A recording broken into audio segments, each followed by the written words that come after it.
What if the world's most expensive concert dome decided it wanted to be a billboard, and the internet helped it go viral?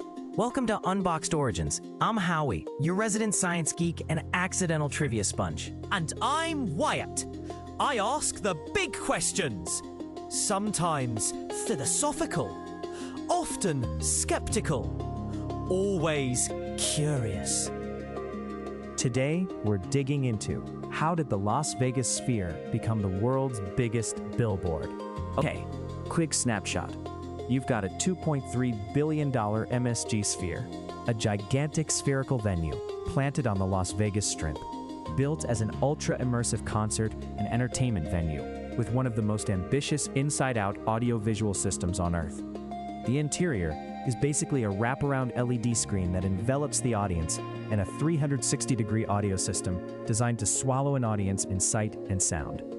But outside, the Sphere's exterior, a curved, shimmering skin, turned out to be a programmable image canvas capable of being seen from blocks away. That exterior went from architectural flourish to 24/7 content surface, running everything from ads and promotional trailers to whimsical animations and meme-friendly images. And that pivot is where the world's biggest billboard label sticks. The origin story is three-part: design ambition, financial reality, and cultural opportunity. Designers and engineers built the shell because it looked futuristic, and because covering a sphere with pixels is an obvious way to make a structure sing visually. Investors bought in because if you're going to spend billions on a franchise experience, you need multiple revenue engines: tickets, events, sponsorships. During construction and early operation, those dots connected. The exterior screen was not just pretty, it was monetizable. A property on the Strip with this kind of visual dominance is literally advertising real estate, and Las Vegas already has a culture that treats signage as a civic language. Once the exosphere proved technically reliable and spectacularly visible, the commercial folks saw an obvious upside: sell the face of the building. Technically, putting content onto a curved giant surface is more complicated than slapping up a rectangular ad. You have to map imagery using spherical projection, compensate for viewing angles, and manage thousands, possibly hundreds of thousands, of LED modules so that color balance, brightness, and refresh rates are consistent. The Sphere's media team and tech partners built pipelines to transform conventional content into something that looks good on a globe. They also learned fast what reads on a phone screen and what gets lost. Bold shapes, high contrast, short loops, and strong silhouettes work best because the majority of viewers encounter the Sphere as a thumbnail in their social feeds rather than a live, full-resolution spectacle. So content creation itself evolved. It became less about cinematic nuance and more about instant legibility and shareability. Then, the marketplace kicked in. Advertisers crave places where attention is concentrated and easily measured. That's why Times Square and the Strip are always saturated. The Sphere offered a new layer, not just a single angle for passers-by, but a constantly shifting canvas that people actively photograph, film, and post. That user-generated content turns paid placements into earned impressions.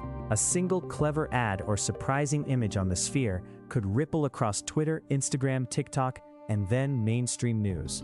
The ROI calculus changed. Buyers started treating the Sphere like a two-for-one deal: a physical billboard and a social media amplifier. Once word spread that a placement could go viral, demand shot up, and the building's face became prime ad inventory. Aha! Here's the twist nobody seemed to be shouting about initially. The Sphere's billboard destiny wasn't merely a commercial add-on. It was an emergent property of how humans and cameras perceive spectacle. Think about it. People don't photograph things that require slow contemplation. They photograph things that are visually resolvable in a split second. The Sphere's size alone doesn't make it a meme machine. It's the way its content is engineered for human sight and smartphone capture. Simplified graphics, high contrast, motion cues, even the timing of loops are all optimized to produce a single-frame, thumb-stopping image.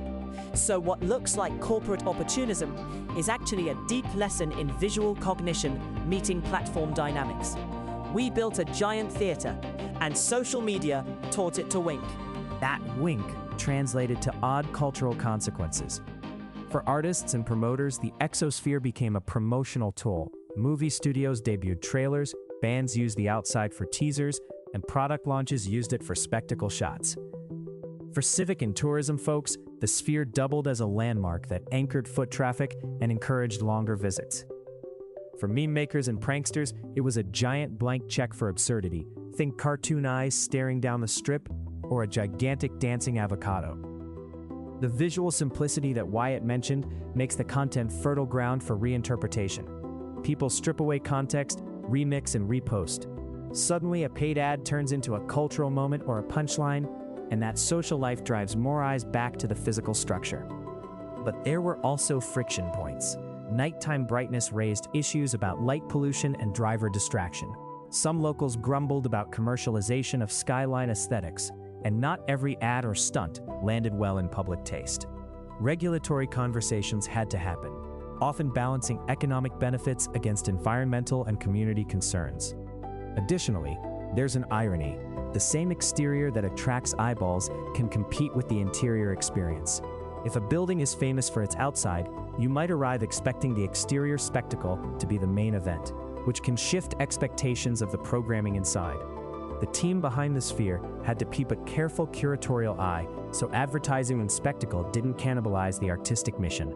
Another aha worth noting is how the sphere exploits a principle of modern attention economies: scarcity of format. We live in a world where everyone is scrolling through flat rectangles. A giant sphere interrupts that monotony simply by being non-rectangular and by offering content that your brain can read instantly as different. The human mind rewards novelty and pattern recognition.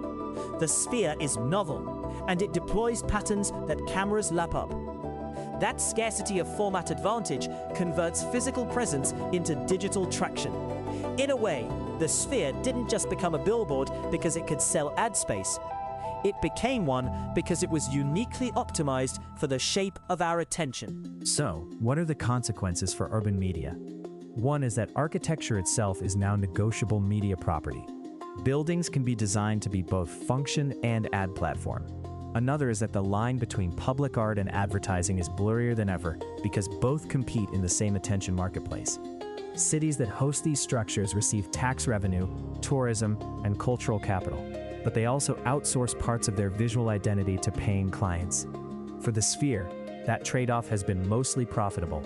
Foot traffic, earned impressions, and headline-grabbing content helped justify the original investment and created new revenue streams that would be hard to replicate elsewhere. It's also a textbook case in how technology shapes business models. The sphere's technical capabilities, ultra-high brightness LEDs, spherical mapping software, real-time content pipelines enabled a commercial strategy. Without those technologies, the exterior would have been ornamental. With them, it became commoditized attention. That's a repeatable pattern. When tech reduces friction for creating shareable spectacle, commercial uses follow quickly. What started as a cutting-edge immersive theater became a multiplex of revenue strategies: ticketing, branded content, experiential tie-ins, and the pure modern commodity of attention sold by the second. So, why does any of this matter beyond Vegas? Because the sphere shows us how public-facing technology redefines cultural space. We once argued over billboards in planning committees. Now, we'll argue over massive programmable skins, their owners, and their ethics. More importantly, the sphere teaches that attention is the currency of modern urban life, and whichever structures can package attention most efficiently will be monetized. That has implications for artists, urban planners, advertisers, and anyone who cares about the aesthetic and civic life of cities. To wrap up then, the Las Vegas sphere became the world's biggest billboard through a mix of design capability, economic necessity, and social media alchemy. It started as an extraordinary venue, a $2.3 billion immersive dream, but the exterior's technical brilliance turned it into an irresistible advertising surface. Advertisers recognized the viral multiplier, content creators learned what reads on a globe, and social feeds turned the building into a cultural amplifier. The result is both a marvel of engineering and a case study in how spectacle gets monetized. And the larger takeaway: when architecture meets platform logic, public space becomes programmable, and culture becomes a byproduct of attention markets. The Sphere didn't just sell ad space. It revealed how our eyes, our devices, and our networks collaborate to create value. That's the modern bargain, a cityscape that entertains and funds itself, at the cost of turning buildings into billboards. Whether that trade-off is a gain for the public or a concession to commerce is still a debate. But it's a debate we're now having in very bright lights. If you liked this backstage pass into how spectacle and screens converge, hit like, subscribe, and share with a friend who loves urban weirdness. So, if a dome can decide to be a billboard, what does that say about the future of the buildings around us?